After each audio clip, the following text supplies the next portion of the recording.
Welcome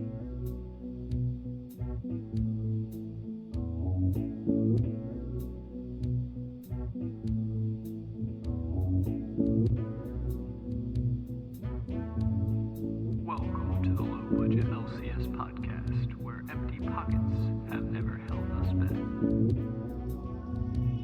Welcome to the Low Budget LCS podcast, where empty pockets have never held us back.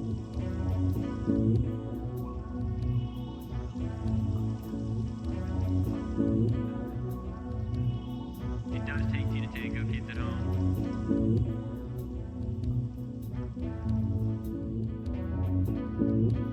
It does take two to tango, Podcast kids is at home. sponsored by tennis. Remember, we're not a real sport. We're tennis. It does take two to tango. Podcast is sponsored by tennis. Remember, we're not a real sport.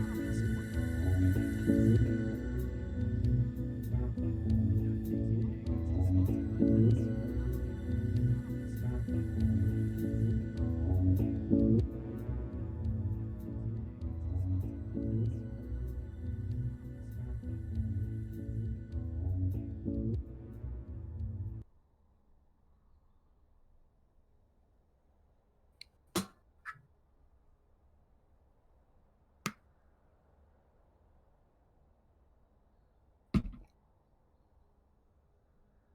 And we are live.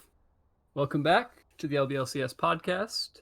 I'm hoping that everyone enjoyed our lo-fi introduction. Thanks, Zelius, for getting that going. I am joined here by the one and only Zelius. I am Dutch Krampus.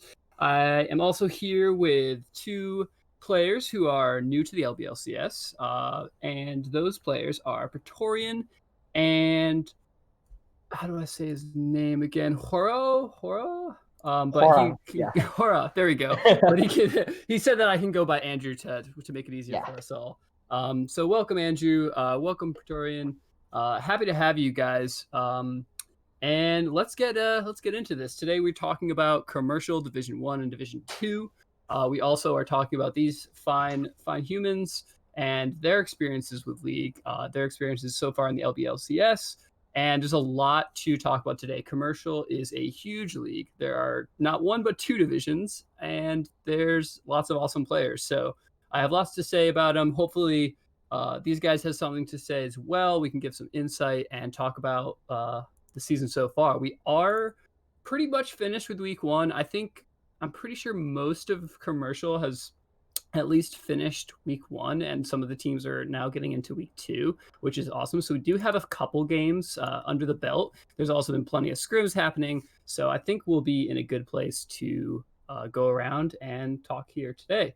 Zelius, would you like to kind of introduce yourself? I know you didn't get to make it last week, so you're definitely not a stranger to the community, but Unfortunately, after agreeing to having the podcast on Sundays, my work decides that they want to schedule me like every Sunday. Luckily, still able to make it. I'm a hard stuck diamond player. Syndra one trick, but not actually. I can play other things. Self-proclaimed best player in the LBLCS. wonderful. But other than that, I provide decent analysis. I'm kind of funny. I'm like overall a 6.5 out of 10. You can't complain. All right. That's good. Like a meal at Denny's, you are the standards of mediocrity. Well, it's unfortunate to hear that the corporations have got you down, but without further ado, let's get into our two guests today. Which Praetorian, do you want to start off? Yeah, I can start. So I'm Praetorian. I'm the captain and mid laner of Phoenix's Clean Nexuses with Clean Nexus, which was quite an interesting name to come up with, I must tell you. We are in Commercial 1. Our team is entirely friends in real life from the same high school. So we started playing at the end of Season 6 in 2016. And I've pretty much just played together since. There's, just around 10 of us. Most of us are in the gold area. But none of us really play a whole ton of solo queue. We're much more suited to the 5v5 competitive nature of the LBLCS and Clash and stuff like that. We were introduced to the league by Ruffian, the ADC for Sensei Randall's. who is in our friend group, went to our high school, and he joined first because he plays League the most. He has the most time for season 4, and really liked it. And we watched a ton of LBLCS games on stream, and we also really liked it. So we submitted ourselves as a team for this season. Oh, awesome. Yeah, Ruffian's definitely a staple in this community. So it's really cool to see that that they're bringing in some new heads. I didn't know that he's the one who got you into the LVL. So yeah, so that's really nice to hear. Yeah, Sensei Randall's is awesome. We'll definitely talk about them today. And Andrew, did you want to give yourself a little bit of an introduction? Yeah. Hi guys. My name is Andrew, and I am captain / coach for Team Gap in Commercial Division 2. Just to give an introduction about our team, most of us found out or got into LBOCS, like our mid laner, our jungler, our support got into LBOCS. And we all found out about each other trying out for Fast 5 and Furious 5 actually. Our ADC actually tried out for various commercial Div 2 teams as well. Degen and Panther, I think. I'm not sure of some of those teams. And um initially we were created like we played scrim together and trying out for Fast 5, Furious 5, and we enjoyed playing with each other, and we thought, why don't we make a team ourselves? And that was how Team Gap was created, and bringing in talents in the top lane and subs in the mid lane and the support lane. Oh, I mean ADC lane. Yeah. Oh, awesome. That's pretty cool. Yeah, it's so interesting to hear how these teams form because it's like it's always something different, and yeah, that's really cool. Yeah, my team was so when I was playing LBLCS, I played for THC the last 2 seasons, and my team was much more similar to Praetorian's case, where we're like most of the players knew each other from years like just from being friends and stuff. But it's really cool that you guys like a few year players found each other through trying out. I think that's a really unique an interesting experience, and that probably happens like here and there too. Like I wouldn't be surprised. So which players like found each other in the tryouts? Was it again? Your AD. Me and our mid laner, Yep. Bullbuff, jungler, Hoyd up north, and our support. Oh wow! So like the Funny dude. majority of your team like found Yeah. each other by trying out. Yeah.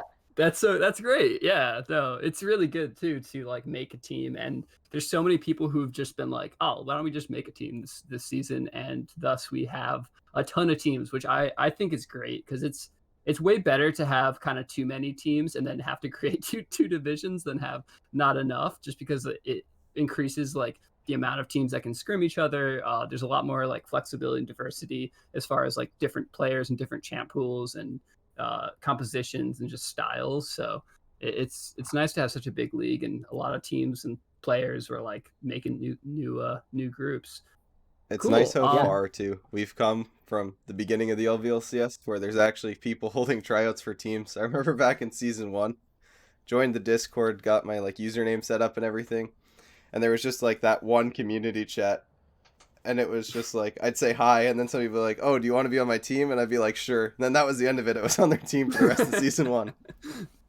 Yeah, it's come a long way. Yeah, now there are a lot of I know a lot of teams had tryouts and had like have there's coaches, there's managers, there's all sorts of stuff. So yeah, it's come a long way from those days, Zelius. Zelius, do you play with any?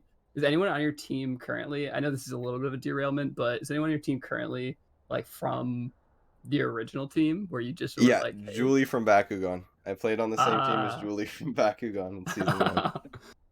Oh, that's awesome. Yeah. Good looks. Well done, Julie. Y'all should keep it strong. So yeah, so I guess getting into it a little bit. As far as your like, so Praetorian was saying that you've been playing since season 6. Andrew, have you also been playing for a few years, or are you like relatively new to League? Cool. I've been starting since season 4, before the map change and everything, and before like what was it, Devourer was gone. Yeah, I was there in like season 4. What's your favorite season of League then? If you've been playing Honestly, consistently. I I think that all of the seasons have their own strengths and weaknesses, but I'm so far enjoying this season the most. This season 11, I Yeah, have to say. just because like the item changes and all that. Yeah, as an Yeah. ADC player, I love Gale Force. I love all the new mythic items that I can go. It feels like I can actually do something. And I think like season 9 was the worst, where there are like tanks and bruisers bot lane. Yeah. Yeah, there's been a couple seasons where it's not the ADC. I mean, because AD carry used to be so much more of a carry role, and I Mhm. think it kind of got away from that for a while. I took a couple seasons off, but I know a lot of the times I wasn't playing like pretty much AD carry was not like as much. I mean, Yeah. it's always a carry role, but not as much as maybe like in season 3, 4, 5 kind of thing. So yeah, it's good to see AD carry getting some buffs. Mhm. And Praetorian, have you been playing top since you started playing, or have you bopped around? So I think since our our friend group from high school is like 10-ish people, so there's a different assortment of people on all the time. So we all, for the first couple of years, we all just played.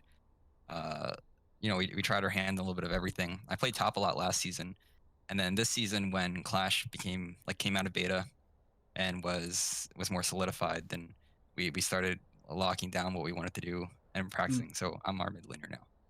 Nice. Um, yeah.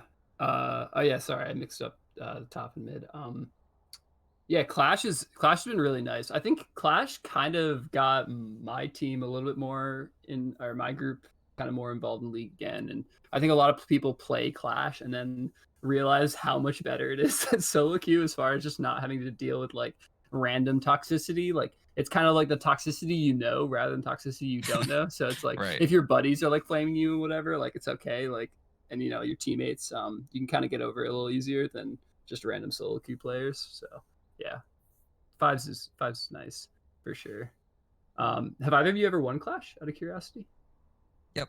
Uh, I've personally been in on it once, but I'm pretty sure that various assortment of friends we won 2 or 3 times, Oh, word. which has been cool.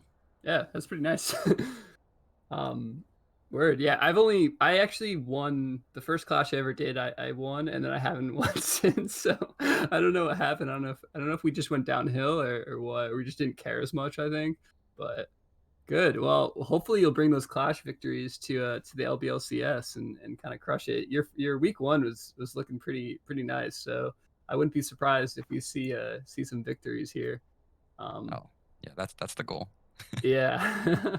So I guess we can talk. We'll kind of go through all these different teams, the commercial 1 and 2. There's like a ton, so we'll definitely kind of talk a little bit about each one. But first, I think we should talk about your two teams and your games this week.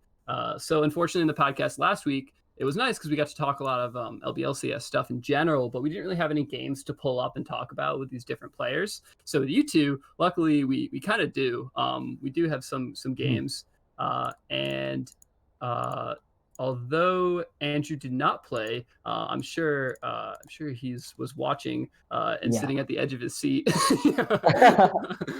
um, do either of you want to kind of just give the community, for those who didn't get to watch or didn't see the results posted regarding your games, would you like to give maybe like a summarize, like how you feel about how you like what your scoreline was, or as not scoreline, did you like go 2-0, 1-1, and then how you felt about like the first week compared to your expectations? You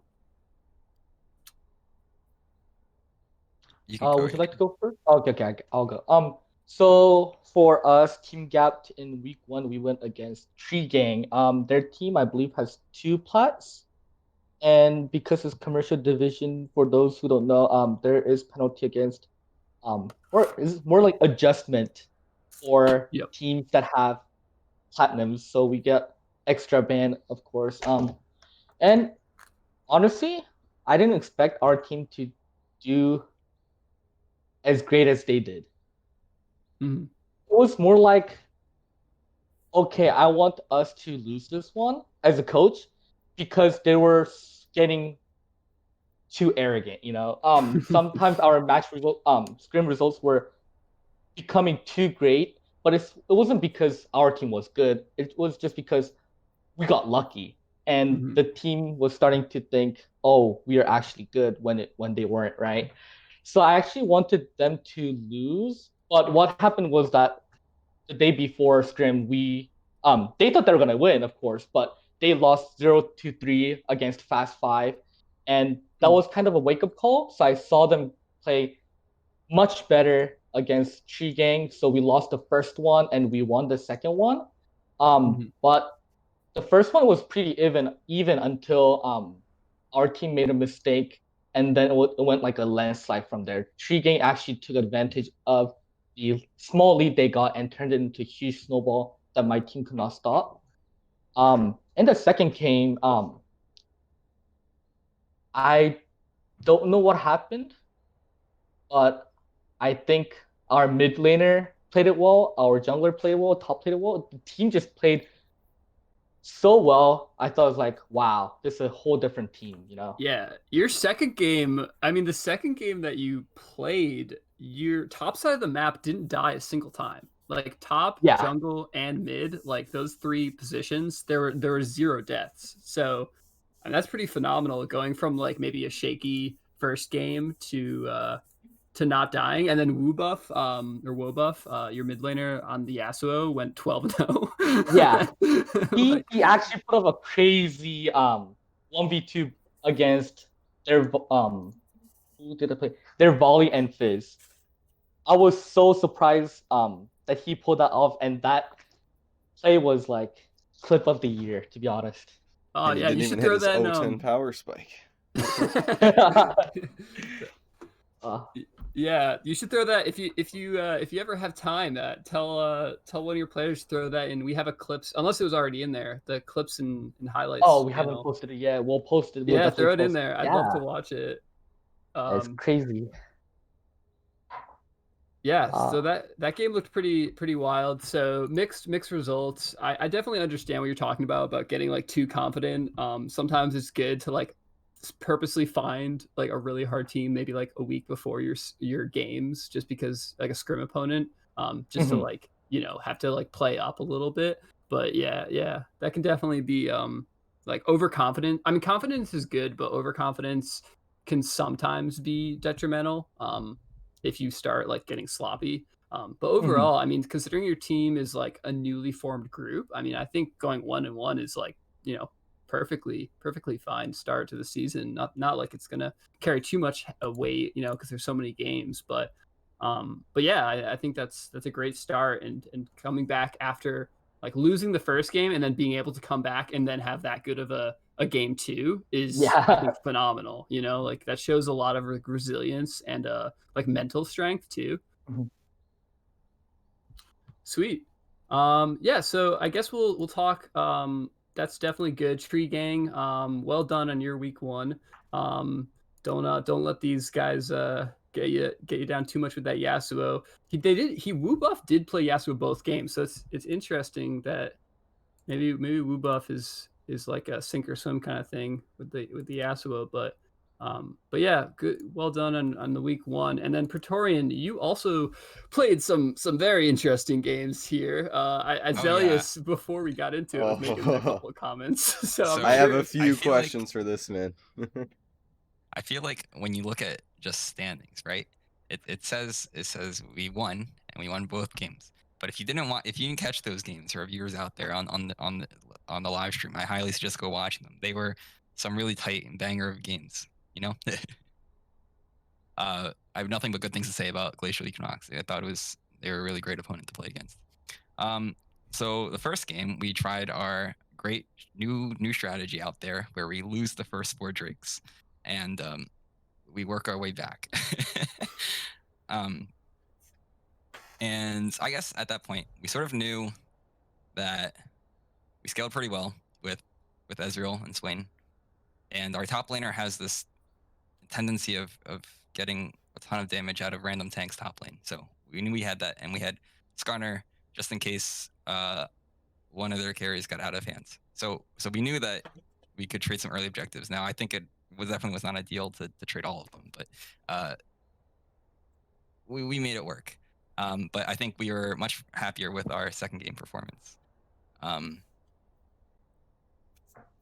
Yeah, Zelius, you said you had some questions. Yeah, specifically about the Zillion. Okay, Uh-huh. just to clarify to the audience, they can't see it currently. I think I might actually be able to pull them up if you give me a second. So keep talking about your feelings, and then I'm gonna make life a little more To look interesting. into I think I have a pretty wide champion pool, but in the week or two leading up to our first match, I was pretty much only playing 4 champions. They banned 2 of them, and we banned the other 2. So I had to go back to Zillion, which I had played substantially this summer, but not not at all recently, and just tried to not die in lane as much as I could. To try to deny his as much of his snowball potential as possible, and All right. allow. Yeah, like I knew I wasn't trying to do the damage in that game. Yeah. Really, definitely not trying to do damage with the Everfrost investment. But did you get use out of it? Oh yeah, Because like I'm over now here I was flaming watching it. I was watching used it. the stream recordings, and it doesn't always catch it because I was often in side lanes with Fizz. But there's a couple of times, 2 or 3 perhaps, that he definitely could have killed me, but I just you Everfrost him and run away really fast. Fair enough. And then obviously the Swain game was just like you guys scaled really well, kept your cool. So I guess that has to say something to your team's mental, right? Oh yeah, we've definitely had our issues in the past, but we've worked really hard on. I mean, I guess it's easier since we all know each other, and it's like like what someone had referenced to earlier. Like you don't get mad at people too much, and no one takes it that personally. So, and we often find ourselves, well, especially facing Glacier Equinox Sai played Nunu both games, and so you just sort of know that Nunu's going to gank a lot early, and he's gonna have a good good neutral objective control because of his like chomp smite. So like we sort of went into it knowing that we'd be put behind a little bit early. So I think just having that mentality from the beginning helped us in the end. Yeah, fair enough. Game 1 definitely looks like the battle of mental fortitude, and you guys were able to keep your cool and bring it out. And speaking of mental fortitude, I'm going to bring you back in here for a second, Andrew. I believe it's your mid laner in chat, Balloon Pond 99, saying that he should be the captain instead of you. The support. Oh, all right, guys, we're looking for a new support for Team Gap. If you're interested, just DM me. We might need a new support after that guy's gone. You've heard it here first. If you're a commercial league support, feel free to send a message to Moron in the Discord. We are also getting some accusations or maybe praise that you are the Praetorian is a Bjergsen fanboy.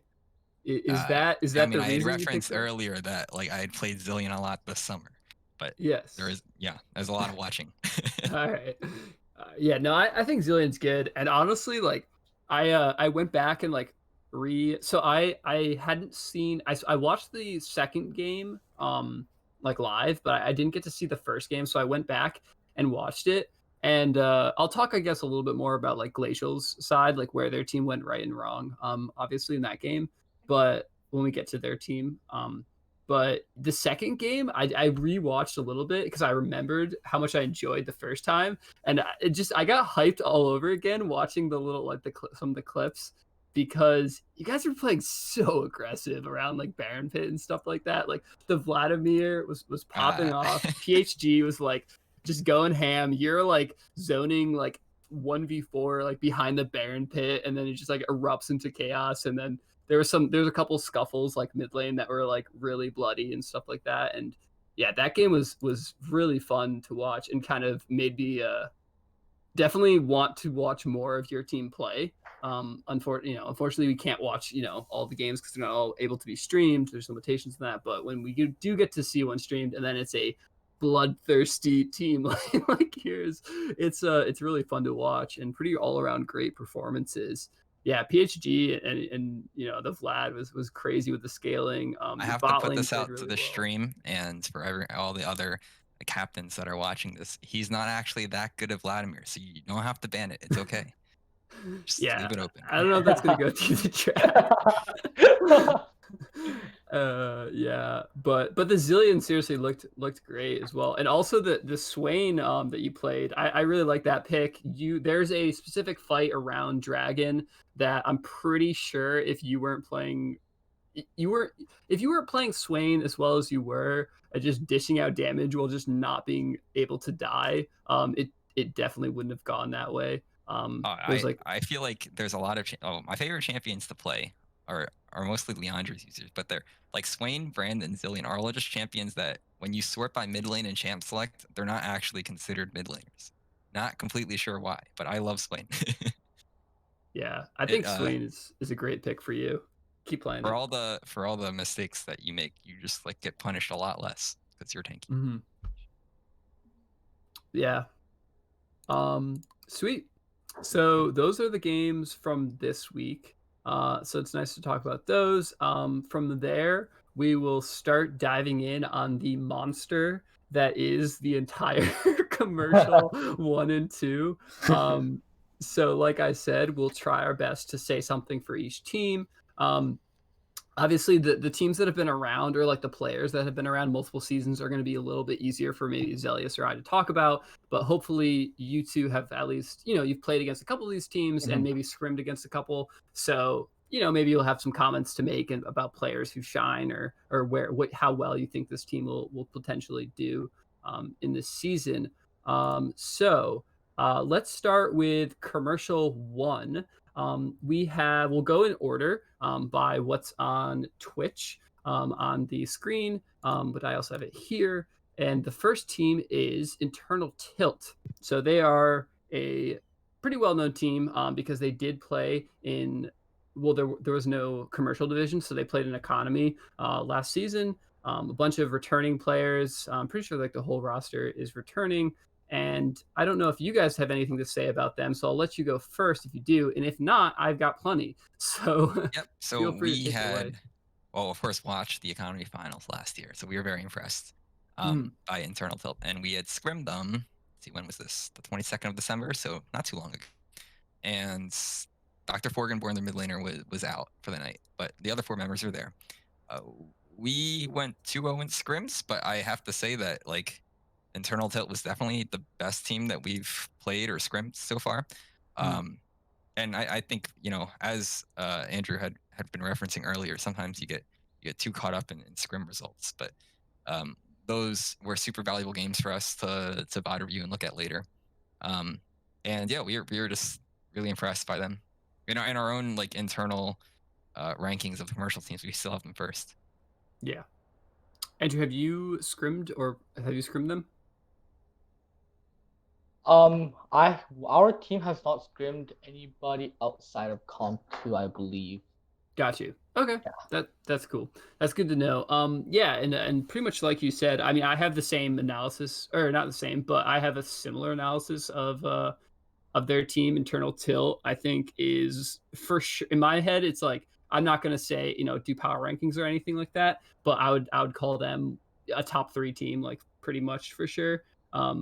From my experience with them, obviously there's a ton of new teams and a ton of people that can maybe argue against that, because there are a lot of really good players that have joined the league and a lot of good players that have come from previous season, had new roster changes and stuff like that. So obviously nothing is like really set in stone. But yeah, I think Velveteen Sky, Orgasmic Jukes, they're both MVPs, nominated All-Stars last season for economy. They are probably the most adaptive team I've seen in that ELO. As far as like being able to play around different players and also being able to draft slightly differently depending on who their opponent is. This week they played CBD. They drafted like a 1-3-1, doing split pushing with like, I think they drafted a Kale and a Tryndamere. Seems to go really well for them, but I've also known their bot lane to like be the carry, hard carry, and just feed everything into their AD carry. So they seem like a really adaptive team. They've always seemed like an adaptive team. So I think as far as like rankings, or as far as like teams to beat, if you can hold your own against IT in a scrim, you're probably going to be pretty good. Is really what I would say. But anything can change for sure. Teams can fall apart. Teams can rise up above each other. But yeah, I think IT is a really solid team. I don't see them not being at least a playoff division team or playoff team. So unless anyone has anything else, we can move on to the next one. All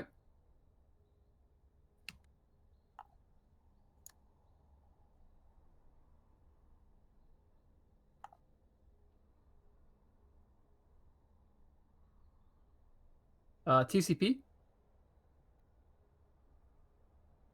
Oh wait, are we going on the?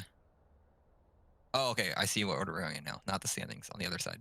Yeah. So other side. So TCP. Do you guys see that? Yeah. All right. So Clumsy Pelicans. Have you scrimmed them or played against them? We have not. No. Okay. That is okay. So I also don't know a ton about this team. They did the one thing I put a note down for this team, and they played a top lane brand. Went 3-4-1 with it. So I'm curious if this is like a normal thing for them, or if we'll see some more interesting things. It looked like, based on their results, it looked like they may be having like a couple issues like with cohesion or whatever. But they're a new team, so possibly it's still week 1, so it's really hard to say. I'd be curious to like see the results come in from their team more, so I can actually form like more of a solid opinion on them. But we'll see how it goes for this team, and hopefully they'll be able to rise up through the ranks and maybe get streamed pretty soon. Apologies if they got streamed already. I'm mixing them up with someone. I try to watch most of the games. And then Glacial Equinox, we can definitely talk a little bit about them. I know Zelius has played against other Glacial teams in CEO, and we just talked about them a little bit. What's your read on Glacial this season? So we thought they're very good. We did not know a whole ton about them before we played them in week 1, and we obviously didn't get to see anyone else play them, so we didn't really know what to think.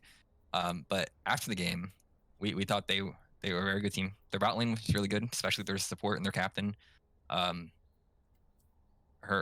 I think she has like a combined 1.5 million-ish points on like 2 champions.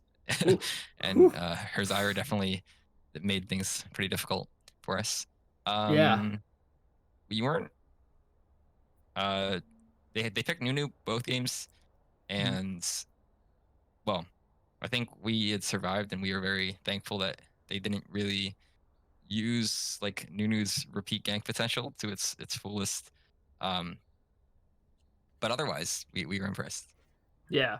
I think it's good. It was really good to see, especially game 1. It's really good to see a team. So Glacial has, I have mixed feelings about Glacial a little bit, because of iterations of these teams in past. So Glacial is one of these things where they are an org. Orgs often are big, so they're able to like field teams. They're able to have resources, have staff to like help them. So as far as seeing a team like this come out early and being like pretty solid, especially their early game, I think that they might have some more issues like in the late game, but they were playing their early game really well. They were doing well around objective control and stuff like that. It's always a question in my mind of like, is this team going to fall apart? Just because of Glacial's, like, there have been some Glacial iterations that have like totally changed rosters. So if you're listening to this and you're from Glacial, please stick together, because I think you all were doing awesome week 1, and I'd love to see you play more, because your early game looked great and your objective control looked great. It just, you had some rough times keeping things together. Against Praetorian's team in the late game, things were picks happen, things get caught out, but please stay together. And definitely, like, if you have, Glacial and a lot of the other orgs have great coaching resources available to them. So I think this team could potentially like fix a couple mistakes and get maybe a little bit more cohesive and end up being like a really solid team. So I'd really like to see more out of Glacial. I think they're going to be pretty good as long as they can like keep the roster together and stuff like that, which shouldn't be a problem based on the first week. She's saying they've also been together for about 6 months now, so that's pretty good time for synergy. And backtracking a little bit, I have received an update from an anonymous source with proof that Lame Sloth was the Fizz that solo killed Faker. I don't know what to say about that. Yeah, that's Is that right. true? Do we have Do you have confirmation on that? I do have confirmation from an anonymous source. Wow, anonymous source coming in. I'm curious about that. But yeah, Glacial doing well. Sensei Randall's. I know we've had Ruffy in the chat, so maybe we could get Oh a yeah, shout out for Ruffian Ruffian. is very chatty. Yeah. No, But, Sensei Randall's great. So we last LBLCS season, so I guess that's season 4. In the middle of it, just we had scrimmed Sensei Randall's just as like a, how are we before we go into like this before we join. And they have a very unique play style that I think a lot of teams that we watch them play on LBLCS stream had a really hard time dealing with. But when the items changed, that's when everything changed because Bud couldn't do his like stock build anymore. In our scrims with them this year, we actually had lost 3-0, but it was pretty early in the scrim schedule, and our AD carry couldn't play at all. So we had our sub play, and then we tried like 3 completely different team like role combinations to try to figure out like if it came down to it, where would we put our sub. So while we lost 3-0, we thought they were very valuable games because we figured out like where we should put everyone if our AEC can't play, and we're excited to play them. I think it's week 4, week 5, Nice. with our main roster and see how we stack up then. But they're certainly a fun team to watch. Yeah, Bud is wild. I mean, I think pretty much anyone who's watched like a decent amount of games last season has at some point, especially in the finals, seen Bud's ridiculous. Just keep pushing, keep driving forward in the top He creates lane. like a macro decision nightmare for everybody. Yeah, it's like one of those things that you expect it, it's gonna happen, and then it happens, and you think you planned to deal with it, but you just didn't do it right. And I think that in commercial, in like a gold, platinum, silver like league, sometimes like it's just hard to like macro around that for a lot of players. Like I definitely had a lot of issues dealing with Bud like as a top laner. And Sensei Randall's has like consistently proved that they're like a top team. They won executive and then like released a couple of their players and then basically were able qualified to play in economy last season, and then they did really well in economy as well. So like they've Old No Name has consistently shown that he can like create a team and get a team to be good. So if you're out there and you're scrimming or playing against Sensei Randalls and you beat them, you're probably a really good team, or probably at least going to make playoffs, because Sensei Randalls is like one of those teams that I always consider like a staple of a good team in this elo in this division. Yeah, shout outs to everyone and Old No Name for having to deal with Liam in your comms all the time. For Ruffian in your comms. Yeah, won the regular season, lost finals. True. Yeah, I mean, Internal Till. Yeah, Ruffian saying. Yeah, it was really, those are both. I mean, IT and Sensei Randalls were both very good teams last season. Yeah. But moving on to another team. The first couple teams here are really easy to talk about, I think. Sensei Randalls, IT, and then Fordrington is also an easy one. Zelius, I haven't heard a lot from you. How do you feel about the teams that Buggle? I mean, some of these players. Buggleberry is obviously the captain. Waffles is playing. Wormy is playing. There's some returning. I think Spooky Man is playing as well. Do you have anything to say about this roster?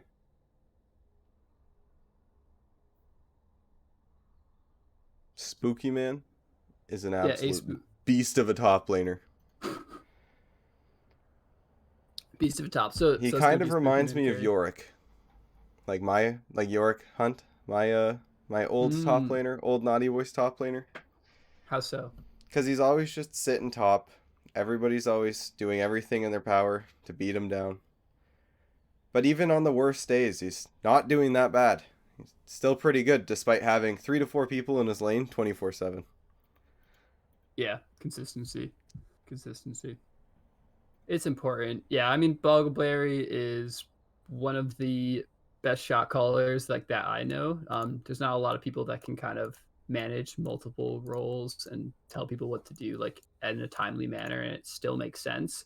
I think he's really good at it. So it's like one of those things where he's kind of got a little bit of that high sort of play style where he might not be like the best mechanical player, but his ability to like play the map and get his team to do things is fantastic. So generally, teams that play with Buggle, in my opinion, will do pretty well as long as everyone like listens to them. They don't have like any major skill issues as far as like the early game and the laning phase go.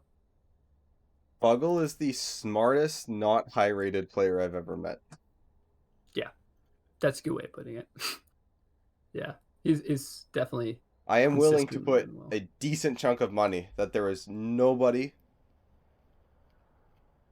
within the range of Iron 4 to like Diamond 4 that's consistently smarter than him in terms of league gameplay. I think that weighs a lot. Yeah, I mean he's like one of those players that could end up in any of the leagues. It just depends on how hard he wants to try, which I think may allude to the 4 drinks in name that they have. Maybe he's wants a more casual season. So that's so good for him. And hopefully they do well. And Right, it was kind then- of hard to get a read when we were scrimming them because you just don't know how many drinks they're in yet. So they You start can always off like safely the first assume game. 4. No, because like after the first game, they're like, "Can you just wait 5 minutes while we grab some more?" Yeah, Okay. but they drink some water, they use the washroom, and then it's like a constant state of they have 4 drinks in their system. I see. I mean, I always just assume that the first game is going to be much more coherent, and then like the scrims will deteriorate as they play more. The longer But the maybe- games go, the more the quality drops off. Yeah, that might be the case. But all right, we'll keep it moving here. Degenerates Reform, DER. Any thoughts? Any opinions? I'm pretty unfamiliar. They look pretty solid on paper, but I don't have a ton to say on them. Which team, sir? DER. Well- Degenerates. Again, from my anonymous source, I've heard that their mid laner killed Lame Sloth, who solo killed Faker. Oh. So if we're playing the Kevin Bacon game here, DER's Okay. mid laner is better basically than- 1 kill away from killing Faker. Whoa. I mean, by that logic, he is better than Faker. Yeah, Pretty because he's the best player in the world. Best player in the world. I So don't know what to DER, say. we know nothing except that they have the best player in the world. The best potentially. mid laner. Solo killing the person who solo killed Faker in lane. Bixus seems like he's been a captain manager of the teams in the past, his old no name. Okay. Yeah. I mean, I like that analysis coming out of old no name. Yeah, he's got a good read on teams and players. Well organization. Yeah, I mean, teams like that, teams that are well organized definitely will improve over the season for sure. Mew is our next one.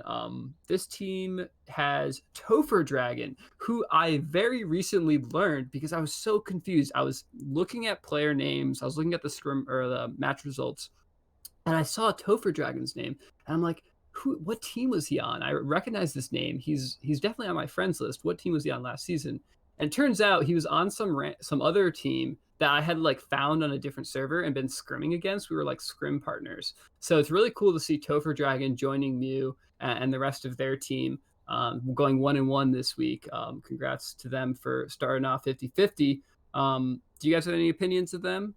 Any thoughts? I have not encountered them yet. Not encountered. Okay, that's cool. Well, Mew, I like your team name. I hope you all do well.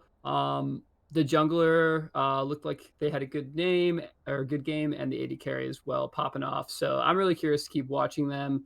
Bab is also new. I'm going to keep an eye on them, but I don't have a ton to say. It's a little hard with teams that you're just looking at the results and didn't get to watch.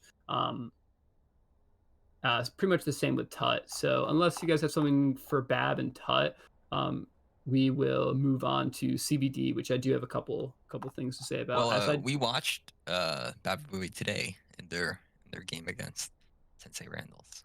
Oh, what do you think? Let me know. It was hard to tell, especially the second game. There were some wild drafts in the second game from both teams. Like let's see, what? let Wait, me is pull that the this up. brand?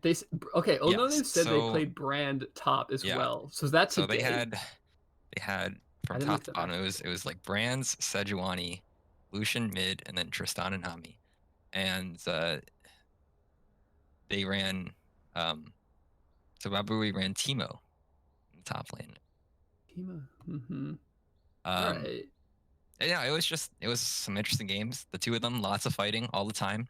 They did Yeah, a thing yeah. where like they both invaded, they missed each other, and then they came back and then they ran into each other like coming from the opposite direction. Like that sums up the game pretty well. Love it.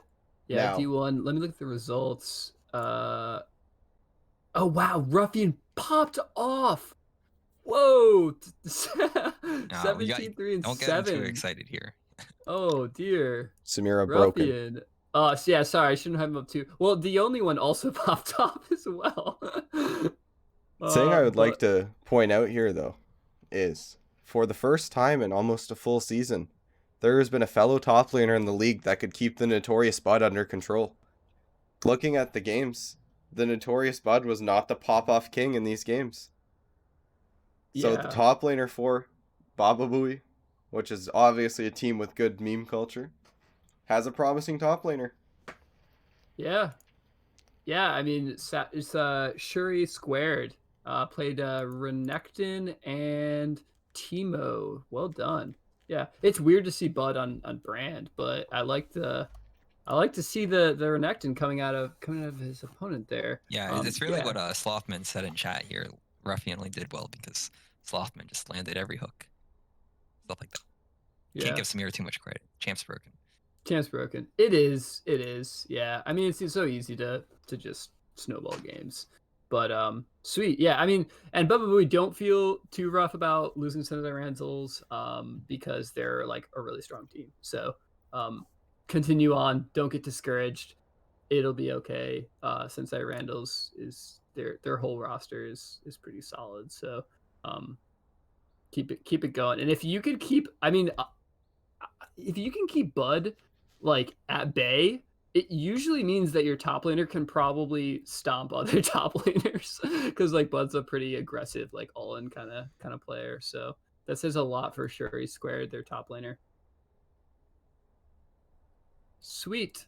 So we've got CBD next. Have you scrimmed them? I have not. No. All right. Well, I will just say a couple things about CBD, but we won't linger on them too much because they've had plenty, or most of their players have had plenty of time to be in spotlights. Obviously, a couple of those players are some of my former teammates, so I played with them. They're great. What I will say is I will mention some of the new players. Boy named Luke, although he did play one game last season in the LBLCS, is now a like primary player on their roster. Great player, and honestly, it's one of those guys where he's really rapid. He's really good at rapidly improving. So the form you see him at the start of the season will likely not be the form you see him at the end of the season. He's able to adapt and overcome really quickly, like pick up champions, plays a lot of solo queue.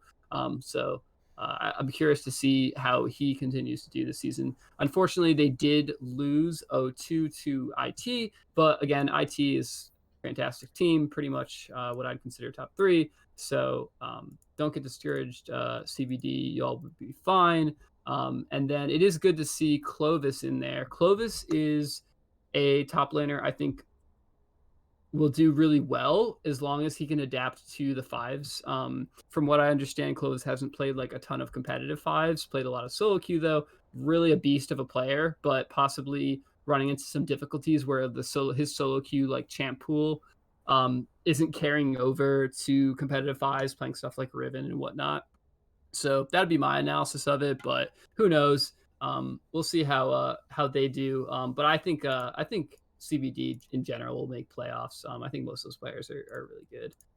So I don't think they'll run into too many problems except for against teams that are top teams in the league. And then URB is the last one. They had a standout performance against the Clumsy Pelicans. Looks like their bot lane went kind of nuts. Their AD carry and support look pretty strong, and it will. I'm curious to see that like a strong bot lane go up against other strong bot lanes. There seems to be a couple of these like support and AD carry players who are like snowballing games. So I'm really curious to see URB play other opponents in week 2. But that unless you have something to say for URB, we'll move on to more of Andrew's territory and talk a little bit about commercial 2. The Goon Squad. The Goon Squad. I mean, fantastic name. Probably top tier name. Yeah, it's a really good name, and we did see the Goon Squad go against Thursday Night Gaming on the stream, I believe, this week, right? Yeah. Watch that game. Yeah.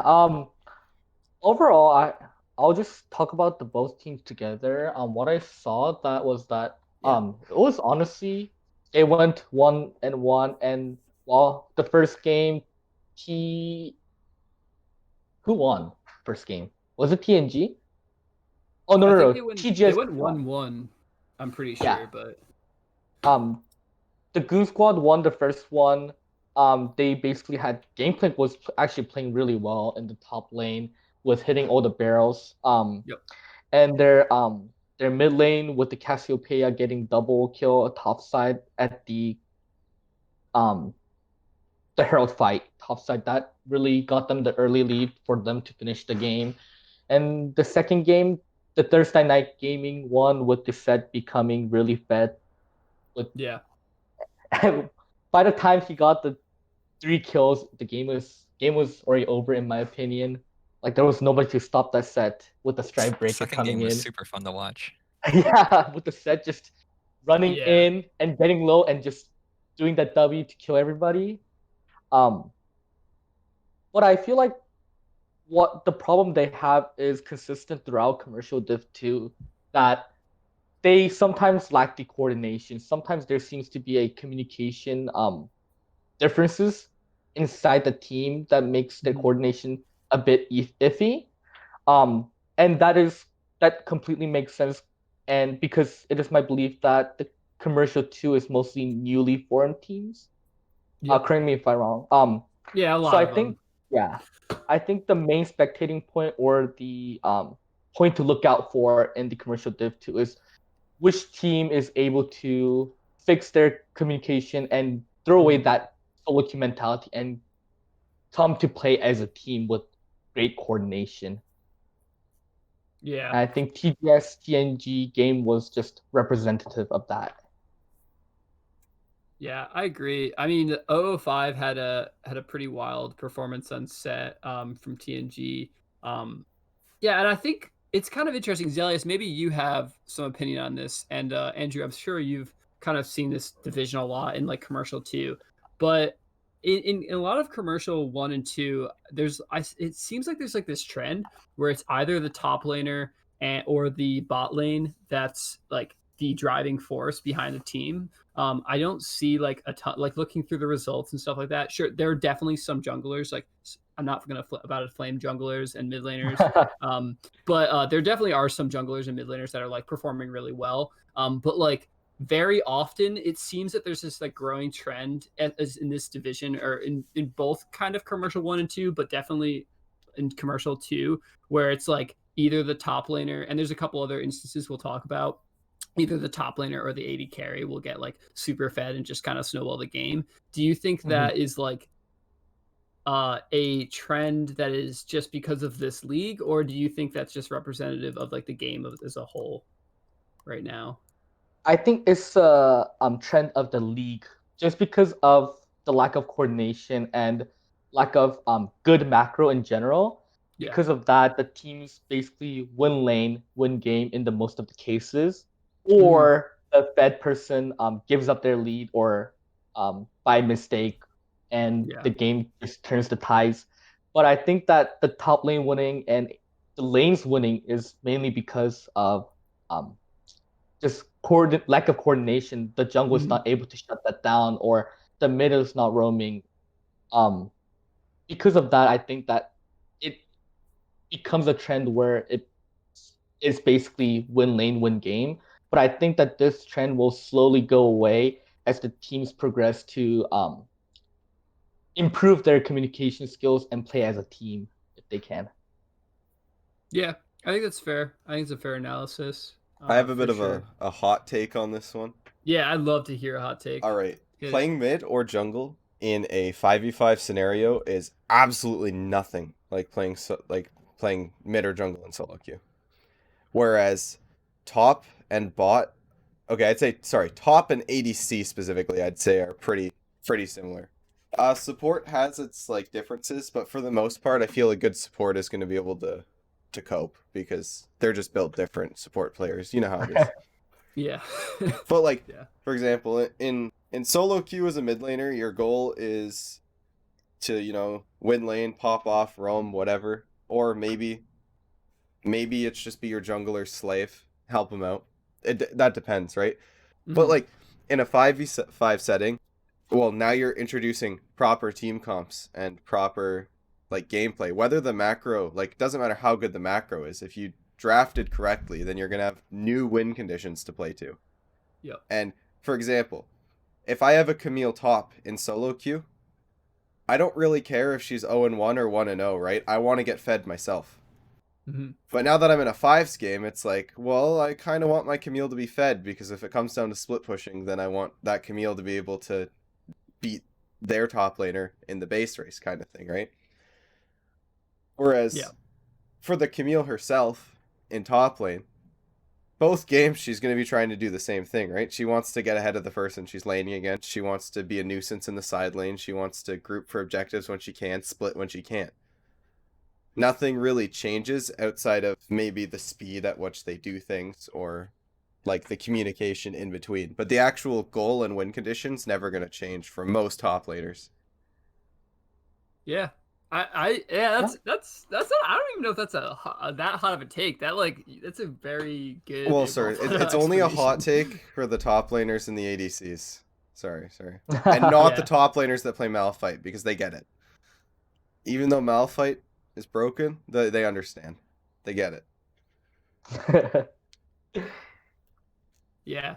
That's I think that's a good analysis. Yeah, the top laners that just look to snowball in solo queue are gonna also just look to snowball in fives, and then it's not gonna change much. So I think that's a pretty solid analysis, and we are seeing in chat some commotion on the next team we're gonna talk about, which is the Pace Tasters, who apparently that is the driving force in the Pace Tasters. But I would argue that the Pace Tasters actually have multiple driving forces. I think that their team is like pretty well-rounded as far as like solid, like really good players. They moved up to executive for a little background for the Base Stacers. They moved up to executive with Cloud9 last season. They were previously an economy team. They've moved now to commercial. So they've kind of bounced around a little bit, but pretty much always looked pretty solid. I mean, executive was definitely tough for the Pace Chasers, as it would have been any team that moved up to executive. But they have some really solid players. And Ezreal was their AD carry. Sudas, I believe it is.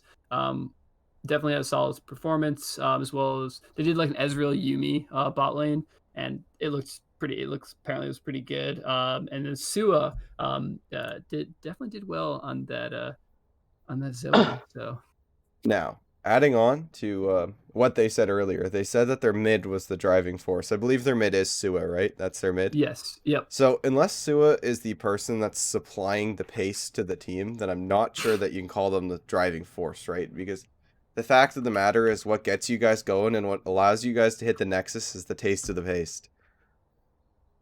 All right. So, unless he is the resident pace taster, then I'm going to have a hard time believing that. But if he is, don't get me wrong, Can we get some confirmation? greatest of all time. supplying the paste, the paste economy. Do they still have the same logo too? Because their logo is pretty amazing. Last season they had like the what's the kid? What's the kid from The Simpsons? Ralph. Was it Ralph? Is it Ralph? Ralph is the less intelligent one. Yeah. That's He's like Space eating Tasters. glue or something like Yeah. that. It's like their logo, their mascot or whatever. I don't know if they came up. That was probably a Bungleberry thing, but like maybe I shouldn't sell them short. It was either way. It was really good. Yeah, just for reference, I'm Sua says. Oh, the Wang. Wangster is Sua. Okay. Yeah, well done, Wangsters. That Zoe game looks like it went well for you. So, be the paste that we all want to see in the world. So that's how the quote goes, right? Something good enough. Something like that. Okay, let's go flame 10th circle. So moving on. Okay, so first of all, stop changing your name. What is his name now? It's Altzi. Okay, none of it. It was 384. Now it's Altzi. It was like Kosa before. It's too much. We can't keep track of you. You're making it so difficult for casters and people on this podcast and everyone. Okay, it's not. Nope, no more. But with that said, 10 circle, I think they're gonna do pretty well. And whatever. I know his real name, but I don't know if I should use real names on a podcast. But Kosa or Alt Z now is a great top laner. I also I don't really like too much solo queue, so I did a lot of 1v1s for a time with him just because why not? You can blow through a bunch of matchups and kind of learn lane opponents a little bit in the early game. So I used to do that with him a lot, and he's excellent. He taught me a lot about wave management and being more aggressive because I've always been more of the like play a tank, farm up, and then make sure my AD carry doesn't die kind of player. So he definitely like made me like change my perspective a lot in a lot of places in the game.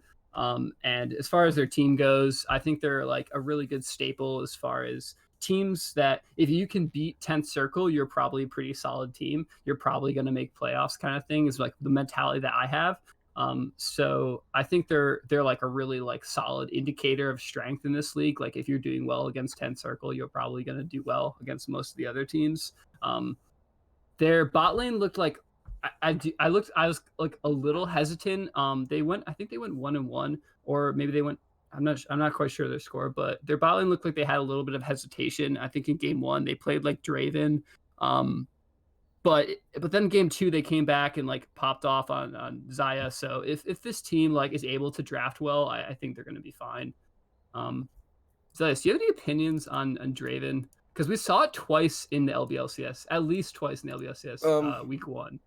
I've been playing Draven on my Smurf, if that counts for anything, and in game it was just, maybe it's just because I'm not the best Draven player, but all I was thinking in my head is Caitlyn does the same damage with about 200 more range. Yeah, I personally think that actually Draven is a good pick as long as you are good on it and you're confident on it. And I think it's a good pick because right now the games really end before like 40 minutes, where like traditional ADCs like Jinx or Sivir could scale. So I think that if you're confident and good on Draven, I think it's a good pick as long as you can get kills and win. It's a risky pick. It's a good but risky pick. Yeah, I'd agree with that. I think it's risky. I'm trying to remember what other team picked it. It's good with Pyke too. That's the exception because Pyke ult gives the adoration stacks plus the kill gold plus the bonus gold with the passive. I haven't seen any Pyke in LBLCS yet though. I don't think I have either. No, Pyke isn't really like coming up right now a lot in I solo feel like queue he from should my be. knowledge as well. He would be really good in the commercial league, I think. So if you're a support player in Division 1 or 2 and you're hearing this, pick up Pyke and I think you might get more wins than you think you deserve.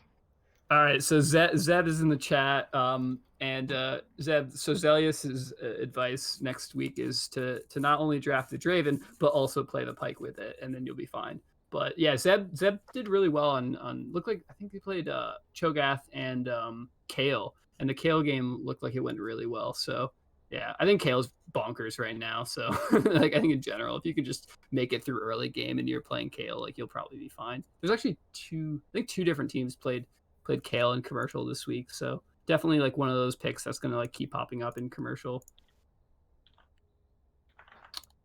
Yeah, so we can move on from the one and only the only teams that matters. Hold of the North. I don't know which team you're on. We might have already talked about it. He's on Team Gap. Team Gapped. Yeah, he's a jungle. Jungler for Team Gapped. Have we talked about? No, Oh, we no. did. Oh, yeah, we already talked about Gap, but Oh, we'll talk yeah. about Gap maybe a little bit more at the end if we have time. For Mhm. sure. Gap is wonderful. Unfortunately, he missed the first segment. Yeah. Where we talked about Gap quite a bit. But TSM, not the TSM that is in the LCS, but the TSM that is in the LBLCS, went 1-1. And they went 1-1 against a strong opponent. Their AD carry's name is Pornstar Rakan. I love He that. did not play Rakan, but that is quite the name. He's a porn star Zillion fanboy. Did TSM's ADC also play Draven? Was that the other team that played Draven by chance? No, he like popped off. I don't have it up right now, but he popped off on Callista. He went like yeah. he went like 16-4. It was like it was pretty bonkers. Nice, because there is a challenger player who is psychotic. Don't get me wrong, we don't endorse him here at the LBLCS, but he goes by Pornstar Zillion, and he is probably one of the best Dravens. Fair. Any Andrew, any thoughts on the wonderful TSM? Not much. I haven't seen them much. Yeah. All right. But looks Cool. like they played the first game really well. Yeah. I don't know what happened the second game. Yeah, I think teams someone fell apart, but you know, it happens. Yeah, it happens. definitely. And they played Especially- 10th Circle, so that's like the team that I was just praising a ton. So you know, I think if you're going 1-1 against 10th Circle, you know, I'd consider that a good start to the season, and like that pretty much makes me power rank them like high up actually. I actually have good opinions of them. Like if 10th Circle is a standard of a good team for me in commercial, and if you're going 1-1 against 10th Circle, you're like probably a contender for playoffs for sure, and if not, maybe a contender for like those top spots in the league. And obviously you always want to try to get into the top spots because it helps your playoff, that helps your standings like in the bracket, like where you land as far as like seeding and stuff goes. So I think if you're going at 1-1 against 10th Circle, you're definitely starting off strong. I think we skipped Cosmic Aquarius. Did we? I'm sorry. We did. But I did didn't skip see the them. results on the commercial Div 2. Not that I recall. Yeah, I'm not sure they've played their matchup yet. Cosmic Aquarius. No, they played Burner Boys week 1. No, okay, so so this is what happened with Cosmic Aquarius. And sorry, Timmy, I'm gonna flame you a little bit here, but he posted it. The captain of the of Burner Boys posted it, or to be determined, I think is what it's on the screen for them, but their actual team name is like Burner Boys. They posted in the wrong commercial one, so it's actually even though it's a commercial 2 division game, it got posted in commercial division 1. Buckleberry did see it and he did log it in like the stat sheets and everything, but it's just in the wrong place in like the Discord server. I see it but now they- personally. Oh, I see it as well. Yeah, they got smacked around, it looks like a little bit, but came back strong like game 2. Yeah, I think Cosmic Ral went like kind of crazy on Kaisa. So maybe like that's their way in. Yeah.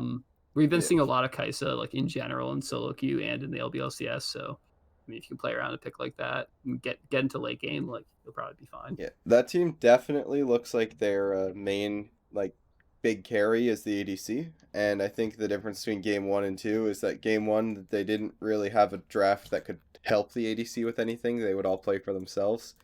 Mm-hmm. And then game 2 they smartened up a bit. Obviously, they had the Morgana and the Gragas for peel, Ornn for frontline, and then Echo to help with assassinations on the Misfortune. Yeah. Mhm. Yeah, I think, dude, this is my take. And anyone who's played with me like knows this because I'm like a huge advocate for Morgana. Just play Morgana. Like, just hit. All you have to do is just practice hitting your Qs. Okay, it doesn't matter what lane. Like, play Morgana. Okay, in this league, you can play Morgana mid, support, or top. You first Even pick jungle. Morgana. Even jungle. Oh yeah, you can jungle it too. Yeah, Broxa is it Morgana plays Morgana jungle once in a while. Go check it out. It works fine. He played it in Clash. Morgana, it's a great champion. She peels for 80 carries. So if you're one of those teams that has an 80 carry and you need someone to like just always hit CC and give black shields, yeah, just pick Morgana. You don't even have to throw in support. You can flex it. It's really easy to play. Max W top or mid. She just counter actually in this elo to like a lot of like the melee top laners too. I think it's like a sleeper pick personally. I'm hot take on the top lane Morgana, but I think it's good. Top lane Morgana. I haven't heard of that.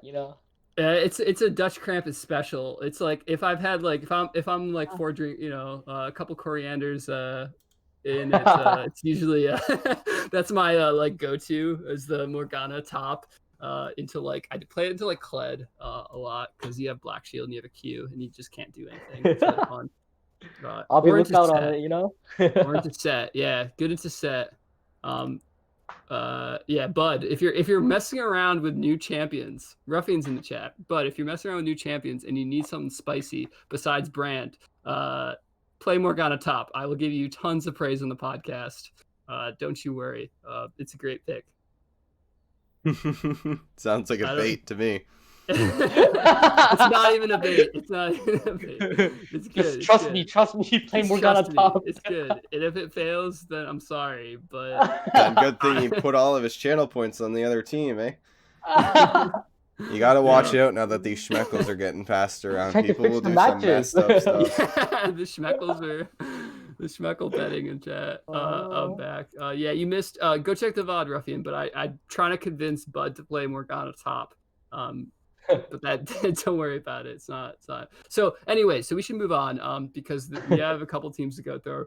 Burner Boys, who I was just giving a hard time for posting in the wrong results channel. Have you played them, Andrew? No, but I've seen their captain or their support Lonely Company actually tried out for Fast 5 Furious 5 as well in the support. And I actually played with him and he was very vocal and I believe he would be the shot caller for the team as the support. And he does have a lot of knowledge about support and he actually played well during the game. Yeah. Both games against Cosmic. Yeah, I think yeah, your analysis of him is good. I played with him last season, and he is a very vocal support. Definitely can call things and does a pretty good job doing it like consistently. Their top laner also like popped off. He's really strong. He like did really well one game and then like did the kind of mediocre. They went 1-1. But yeah, Lonely Company and Mentally Ill 2 are like a strong bot lane duo. They play together, and I think especially like in commercial, or I mean, really in any league, like if your support and AD carry like play a lot together or like really comfortable with each other, I think you're gonna probably do well and build synergy. It's really if like all the other pieces fit together. If they're able to like consistently play around their top laner, or find ways to scale into late game through the bot lane, I think this team will do pretty well this season. Definitely. Yeah, and then their mid laner Kev, apparently he was supposed to come out with some sort of snake recipe book, and I don't want to pressure the publishers and I don't want to pressure the author, but we still haven't seen it. I mean, there was a post about it last season, a snake recipe book, and it was supposed to be in community. He was going to put the PDF in and everything, get it published, and we never got it. So we're still waiting. Kev has allergies. If you're out there and you like snakes and you still cook them up for dinner, we're all very curious about this snake, Oh my. this snake cookbook. So just give it to us. We're waiting. We're waiting a whole season for it. So, yeah. That's all I have to say about Burner Boys. So moving on to DET. I think they had a little bit of a rough start based on my memory. I'd have to go look. I agree with that. But do you have anything that you'd like to say? Obviously, like a rough start doesn't mean anything. Like you can improve over the season, but the way I saw it, of course, I didn't listen to the calls. Was Yeah. it just seemed like they seemed lost. Like they played their lanes, but they seemed lost as a team as to what to do afterwards. So I think if they can just fix up the comms and have like maybe a command center, have a shot caller maybe, but I don't know if they already have. If they improve it, they can become a good team. Yeah.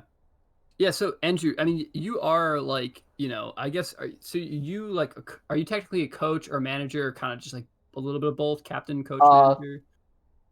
More of a coach. Okay, more coach. Yeah. So as someone who like coaches other players and tries to improve, would you so there are a lot of new teams. And would you say and Zelius, feel free to chime in here too. Would you say like the coaching role is like a good fix if you're like team played your week one and you say, I'm not saying that this team DET should necessarily do this, but if you're one of these teams, let's say there's plenty of teams that have maybe a rough start or like kind of had a mixed start or lacked cohesion or having comms issues, like would you say the way to fix that is always a coach? And then how if not it's a coach, how do you think the best way is to fix that, like from within? Because some teams might be able to go out and find a coach, but some teams might not be, or might have a hard time finding someone to like fit that role, or they're already like trying to get into the next week and they just like don't have time. So what would you like? Do you have any advice for teams that maybe are like, lacking cohesion, that are listening to this like week one? They're like, how do we improve? How do we move forward? Like to fix these issues? Like, is it VOD reviews? Is it just watching is it playing more scrims? Is it just like fixing comms? What would you say? What would you suggest? Or just finding a coach? I'll say because most of the players come from solo queue, they're not used to talking about out loud about what they're going to do, what they're looking to do. I think the first step is to be getting comfortable with communicating with the team of what you're thinking, because it's not always easy to speak out when you're already thinking of other things like, oh, I'm going to lane. How am I going to manage this lane? How am I going to play this lane out? But taking a step further from that and being able to communicate that with the team about what your own game plan is, what the team's game plan is, and just being more vocal about it is, I think, the best way to go about it, in my opinion, of course. Just getting comfortable with talking. Yeah, I'd agree with that. Zelius, would you have the same opinion? I think for me, it comes more down to why the team doesn't have cohesion, right? Like, Naughty Boys last season had a challenger coach, right? And he never once told us how to play as a team. Not that because we didn't need to know that. Like, what we needed to know was that we trust ourselves and trust each other. And he's like, his way of saying it was like, it doesn't matter if you guys communicate anything to each other if you can't actually do what you're communicating. Like, if you can't do anything with what you're communicating, or if you're not good enough to do what you're planning, basically. So in that sense, it's like, I think communication, like a base level of communication, is important, but I don't think you need a coach to teach you how to be more audible, right? You just need one team member to speak up and say, like, look, tell us what you want to do. Yeah. And then there's like that awkward middle stage where like the only thing that can be done to get a team better is for all the players to like pull their heads out of their asses and just kind of work together, get better individually, get better as a team, right? Yeah. Like Rome wasn't built in a day, right? Like Yeah. for your first week of scrimming, maybe the only way you win a game is by playing Annie Malphite and just going for the really easy wombo, right? And then instead of you guys focusing on all your mechanics, you're focusing on your team play. Because the fact of the matter is that one Malphite ult isn't going to win the play, and that one Annie ult isn't going to win the play.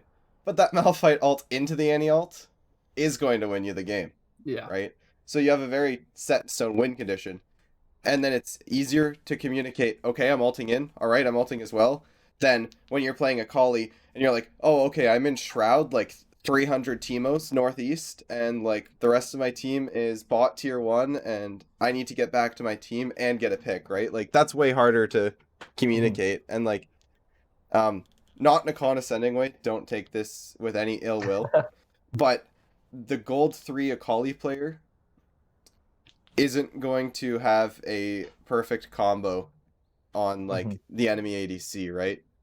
And it doesn't matter how good your communication is regarding that. It's just how it is, right? Like if there was any human being who could just always get like the perfect combo, then they'd be like rank 1. Yeah. Yeah, I'd agree with that like heavily. Like that's something that I would always try to tell. I mean, I'm like a Maokai main, so like obviously I would always like preach about, I don't know. My thought was like my mechanics are bad. The fewer things I have to think about in fives, like the more I can communicate relevant information to my team and the more I can look at the map. And like as you know, in fives, that sometimes is what matters. So like, yeah, I agree 100%. Like if you just have champs that have like very easy to understand kits and very easy to execute team comps, like Malphite Annie, boom. Like you know when Malphite gets ults people, you go in and you can finish it off. You know when Annie, yeah, and similar with like champs like Maokai, it's just like easy to execute mechanically. Therefore, you can focus on all the other aspects of the game, and you can start focusing on some of those macro decisions, and some of those like cohesion decisions. For sure, agree with that. All right, that's definitely some good advice. So where are we? We are at FU5, not to be confused with FA5 because there's an FA5 and an FU5. Do you have anything? Let's just like hit off the F5s real quick. So FU5 and FA5. Andrew, do you have any opinions about Furious 5 or Fast 5 and not mix them up? Because I certainly have been mixing them up a little bit. Honestly, their playstyle is completely different. They're a different team. I think they have the same coaches, but they play really differently. And Furious 5 actually came after Fast 5 was created. But in my opinion, it is that Furious 5 is better than Fast 5. Especially with Furious 5 top Jizune and their mid Januchi.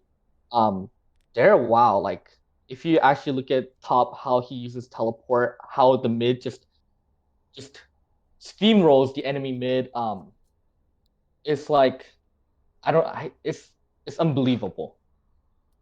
You know. But in my opinion, Januchi, when we scrim against them, they weren't 2 weeks before when it was streamed, he wasn't as good as how he was on the scrim. And he in the 2 weeks, the improvement he made is actually insane. But I think looking at his Opta GG, he's more of a hit or miss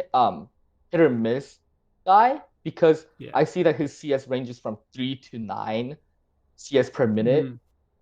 And on Rise, he has 100% win rate, but on other champions, he doesn't play as well. So I think he's more of a hit or miss. But Top is a solid guy that we actually played with when we tried out. We actually played together when we tried out for Furious 5, and we tried to get him on our team, but he went for Furious 5, you know. Yeah, I mean, he like Jazoon like did really well on the Camille, Yeah. which is always nice to see. Like 10-1. I don't see a lot of Camille's all the time in like the lower. I think we saw a little bit of it in CEO and executive last season, but you don't always see a ton of the Camille picked in these lower three leagues. Mhm. Well, there used to not be commercial, but that's really nice to see. And like 10-1 and 4 like looks pretty solid. Their jungler looks like he's doing well. Mid laner, obviously, like you said, like doing really well on Cassiopeia, and then their bot lane looks super solid. So Yeah. yeah, I it's I'm guessing even top they're gonna get first place as long as they keep it up. yeah. Uh, um, I would say Jazune, Camille is a definite ban for those who are going to go against them in the future. Yeah, that's like pretty fair. And I think Ruffian was also saying like, yeah, Furious 5 is like his pick for a top team. And after yeah, I mean like I would say definitely like in I put them in that like tier list with like they don't have Eternal Tilt is obviously the other side of the bracket, same with Sensei Randall's, um like within that like 10 circle area and like competing Mhm, against other like well established teams and like Cosmic Aquarius and all these other teams, they're definitely what I consider like a top team mhm. so far. But we'll see if it keeps carrying over. And yeah, keep playing well, keep banning the Camille if you're playing against it. But if you're listening in from FU, keep playing the Camille because I like to see it. I think it's And awesome. he's not just only good on Camille, he's also good on like tank champs as well. His Shen is really good. His Yeah, Ornn is good too, I believe. But his Shen is good.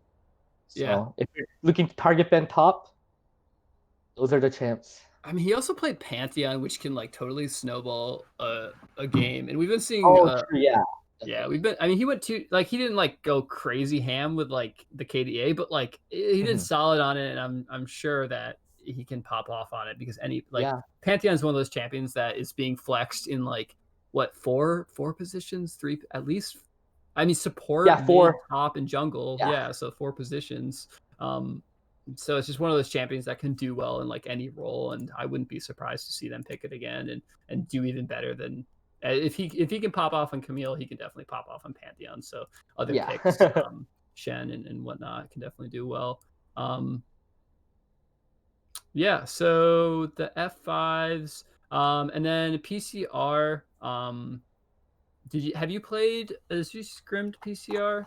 Yeah. Um, Okay. I I would say the same comments about PCR about what I said about DGen. Hmm. It's it seems especially their ADC and or support and the jungle seems uncoordinated. When the support ulted as Yumi to go in initiate the fight, the Hmm. jungle actually turned back and ran away. So it was kind of a messy Hmm. um A little messy, yeah. play. But what Panther Corps recruits, their playstyle is very clear. They Yeah. have ADC carry, they go Kaisa, they get support enchanter to support the Kaisa. They go Kindred jungle for that ulti to keep the Kaisa alive, Zillion mid even to keep the Kaisa alive. They just put in everything into the bot lane, but the problem with that is that they lose ADC, they're gone. Yeah. Hmm. I think what they're doing is what KT did before, putting every resource into feeding KT Deft Hmm. a few years ago. Yeah, but as I said, they're putting eggs in one basket. So I think it will be a hit or miss um game every time if they keep the comp like that. Yeah. Yeah, and the weird thing too about PCR, like looking at I didn't get to watch them play, but Mhm. or I don't believe they were streamed. But I mhm. were they? Yeah, I believe they went. Oh, they weren't streamed. They weren't Okay, streamed. that's Yeah, what I thought. Yeah, yeah. because I pretty much watched I think I watched every commercial team that was streamed but considering they played against Pay Stations, which I think is a good team, like I don't think they should feel too bad about Yeah. going 0-2. What confuses me a little bit, and I wish I kind of saw these games, and I think you kind of hit the nail on the head when you were talking about score lines or talking about putting everything into their AD carry, is like looking at this team. Like I look at the score line or I look at the like composition and stuff like that, and it's like, wow, like that looks like the team that looks like they had someone pop off to like carry the team and win is the team that lost. So it's definitely one of those teams that I'm gonna keep like a close eye on, because I think that based on what I'm seeing like on paper, I think that they definitely have some players that can hold their own. And even in their losses, like they don't look like it. It doesn't necessarily look like everything's falling apart. It looks like they just have to find a way to play to their strengths and keep their AD carry. Like if your AD carry is alive, keep their AD carry alive, and maybe adjust drafts slightly to allow that to happen. They played the game that they lost, and the Kaisa like popped off, was like 13-4-6 ended. They had a thresh, but everybody else was dives, so maybe pick some more CC in your comp besides, like, you know, they picked like a Hecarim. It was a Hecarim Fizz, and let me double check. Hecarim Fizz and Kindred. So maybe like just pick something that has like a little bit more like CC in the mid lane, or have like a tank top laner that can like pick an Orin or something that can like at least peel a little bit for your AD carry. Might be the way to go. My opinion is that if they want to make their ADC their carry, they should stabilize more on their top, play more like safer champs top side. Like even Ornn is good. He's a team fight champion, but is also good in lane. It's just a safe champ, right? But I think that's what they would need, stabilizing top side for the bottom to carry if they're looking for that. Yeah, I think that's a pretty good analysis of it. So we'll have to keep an eye out for them. Don't get too discouraged. It's only week 1. Panther Corps, we are going to look forward to more games, and Paystation is a good opponent. So you at least had one of the a strong team to start off to like set standards for yourself and figure out how you're going to play. I think starting off with like a strong opponent that makes you improve is actually sometimes a good way to start the season, because it really like makes you have to fix your mistakes. It kind of like forces your hand and makes you have to play to your strengths. Yeah, the Hecarim top, says Little Troy God. Yeah, Zelius, do you have any opinions about like drafts like that? I guess I touched upon it a little bit, but my input is like, you know, play some more CC, play some more tanks in front line, like keep your AD carry alive. But as far as their drafts, like any advice to give them, because you know definitely. Yeah. So you can really graph this with the way I'm explaining it. It's very, very, very simple to understand. The more crowd control you have, the easier it is to win. The less crowd control you have, the better you have to be mechanically and macro-wise to pull ahead to actually win the game. For example, if you have something like Camille, Lee Sin, LeBlanc, Kaisa, and then I don't know, let's just say like some random kill lane support like Vel'Koz, I don't know, right? You have bits and pieces of CC here and there, obviously. But the fact of the matter is, you don't have anything that's the same tier as like a Malphite alt or a Maokai alt or an Ornn alt or whatever, right? You have those little bits of CC, but those are all like decent cooldown, regular displacements or whatever. Like you have to be really good to play around those timings versus just, you know, haha, Malphite go R and then team fight 1. It's like, obviously, if you're confident or you have like good team coordination, go for it. But otherwise, it's. So, yeah, sometimes you open your mouth and say things, and I want to like take these quotes and then send them to my team like 2 seasons ago, so that they would, so that they, you know, hey guys, let's just play the Ornn, let's just CC, it's gonna be fine, you know, we don't need to play all these crazy carries. Yeah, no, but that's so true, dude. It's so true. So another reason to play Morgana top. Last little final note here to my top lane friends. Gonna break Yeah. the PG-13 fourth wall a little bit, but All right, hit us with it. every now and then it's okay to be your team's bitch. It's gonna be okay. It's not guys. the end of the world. I did it for 2 seasons. I sucked it up. I played Ornn and I played Maokai when I could get it. They actually they used to ban my Maokai like crazy. But that's it wins games. Just keep the AD carry alive. You'll be okay. To be honest, I want to say the same thing to ADCs because right now it's jungle and support making the game. In my opinion, the meta is just top jungle mid support, not ADC. But with the new changes, we would have to see. But at least in preseason, you had to play like the B word and let your team carry you. That's why the Ashe with the what was the build on Ashe? The current one? Mammune? Imperial Mandate on Ashe. Oh. Sometimes you gotta go that for the CC. You become the utility secondary support for the team. You know? Yeah. I mean, a lot of these top laners disagree, obviously, because the half of commercial is like has teams with like top laners that just want to like kill.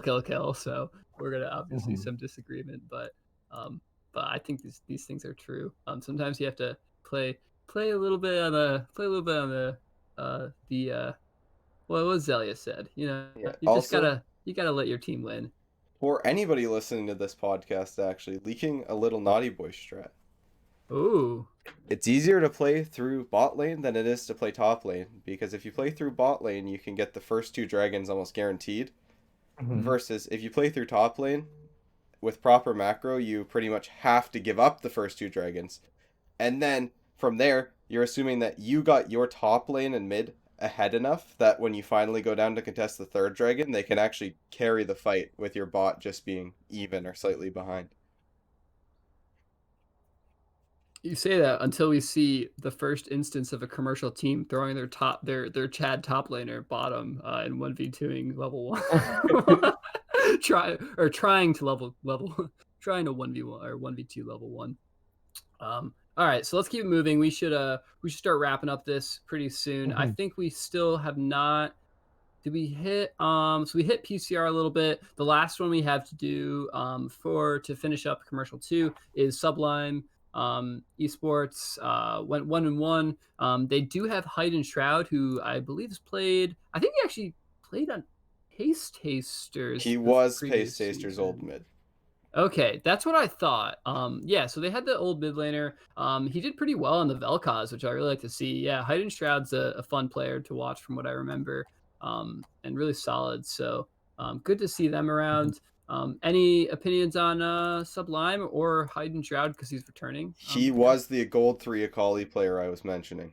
Okay, so Hide and Shroud, if you're listening, what Zelly's just saying is you're stuck on Annie duty if you want to win. If you want to get those 2-0s, no more 1-1s. Aside, he's actually pretty good. He's pretty good. Yeah, I mean, if he can pretty well in Vel'Koz, so. For the teams going against Fast 5, I would recommend that they ban out Akali Victor because sometimes Hide and Shroud can pop up on those champions and make the team miserable for the rest of the game. And top Titan Tim, they brought in newly recently. They put Darkly Lorik out and put in Titan Tim. I think that's a good choice for the team because Titan Tim is a more solid player, especially with those tank champs. You see him play Malphite or those CC champs that Zelius talked about that the team needs, and I think it's a good addition or a good change for the team for them to come out on top using putting their prio bot lane and mid lane. And yeah, overall against that team, I would say target ban Hide and Shroud or ban the Malphite. No, you don't want to go against Malphite. He's supposed to take Malphite or ban Malphite. He's a pick or ban, to be honest, right now, even with the nerves. Yeah. Yeah.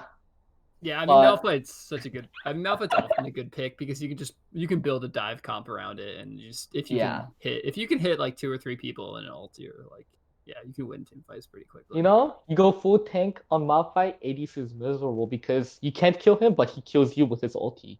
Like you get one shot as ADC, you Yeah. can't do anything. Yeah, it's a rough. Yeah, you're really just trying to make the AD carries in this league have a bad time, is what I'm Mhm. hearing. Well, actually, you're saying pick or ban, so maybe you could ban it. Yeah. But yeah. Well, with that said, that wraps up the massive commercial 1 and 2 leagues. As we can see, we do have the standings up. We do have a lot of teams coming in here. I think in general, this we're only in week 1, so I think in general nothing is set in stone. We did cover a little bit about every team here today. Thank you all for tuning in. Zelius and Andrew, do you have any final words or shout outs or anything else you'd like to say before we sign off here tonight? Thank you guys. I hope you guys support our Team Gap, and I hope we'll see you guys in playoffs. For me personally, it just doesn't seem so far, just off of the first week, that in either division there's any teams that are, too good or too bad. That's so far pretty even. Couple teams coming away with wins, couple teams going away with losses, but most of the teams nice in the middle. Yeah. Yeah, so shout out to the admins for which Zelius is one of Absolutely. them. Good job, for doing Bungle. a good job. Yeah, making sure these divisions are fair and were well made. I think that you all did an excellent job, like trying to you created an entire new division. I mean, 2 new divisions to make things fair and to like sort these teams out into divisions and stuff. So these results we're seeing from week 1, I think, show that there's a lot of competition. I think commercial. I love watching CEO. I love watching economy. I love watching executive, but there's just so much going on in commercial. It's hard not to stay excited. So I'm really happy we got to talk a little bit about it today, and we're gonna have to see how all these teams shake up and see where they end up by the end of the season, because there's a lot of more games to play and anybody could come out on top. And as we always say, Zelius, Thank you for your time. Remember to bet all your schmeckles. Have a good night.